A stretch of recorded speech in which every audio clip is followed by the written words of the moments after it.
The question says, which of the following is not considered as name of adolescence period? तो adolescence period यानी कि किशोर अवस्था कहा गया क्वेश्चन में कि इन ऑप्शंस में से कौन सा नेम एडोलेसेंस पीरियड के साथ रिलेटेड नहीं है. तो let us C the option. सबसे पहला है गैंग एज. गैंग वर्ड का मतलब ऑलरेडी हमने डिस्कस किया है कि ग्रुप्स होता है, ग्रुप्स. इसको नेगेटिव सेंस में नहीं कंसीडर करना गैंग वर्ड को. यहाँ पे गैंग वर्ड का मीनिंग ग्रुप्स है. ओके, क्या एडोलेसेंस गैंग एज होती है?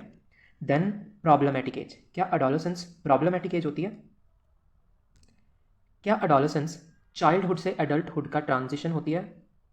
या फिर क्या एडोलेसेंस को हम स्ट्रेस और स्ट्रेन का पीरियड कह सकते हैं?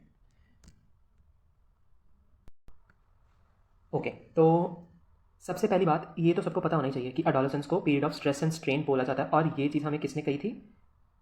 स्टैनले हॉल ने. ये भी क्वेश्चन आ सकता है कि स्टैनले हॉल का कथन कौन सा है, तो जिसमें ये एक ऑप्शन होनी चाहिए और ये उसका करेक्ट आंसर. तो एडोलेसेंस को ये चीज़ बोला गया कि क्योंकि एडोलेसेंस ऐसी स्टेज है जहाँ पे एक बच्चा कंफ्यूज्ड रहता है अपने आइडेंटिटी को लेकर, तो उसमें काफ़ी तनाव रहता है, स्ट्रेस एंड स्ट्रेन. ऑलराइट, तो नेक्स्ट है let's see option, transition from childhood to adulthood.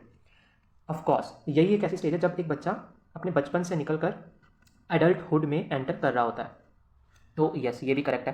Problematic age, of course problematic age होती है एडोलेसेंस में, बिकॉज बच्चे को बहुत सारे लाइक प्रॉब्लम्स इस स्टेज में आती है. मतलब उसका मानसिक मतलब जो स्थिति है उसमें हमेशा तनाव बना रहता है. तो लाइक वो एडजस्टमेंट करने में उसे बहुत दिक्कत आती है, वो एग्रेसिव हो जाता है जल्दी जल्दी.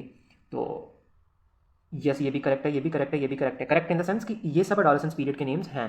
But question is asking not considered as name of adolescence period. तो of course answer is going to be gang age. और ये हमने ऑलरेडी डिस्कस किया कि गैंग एज किसके साथ, किस स्टेज के साथ एसोसिएटेड होता है भाई? It is associated with later childhood.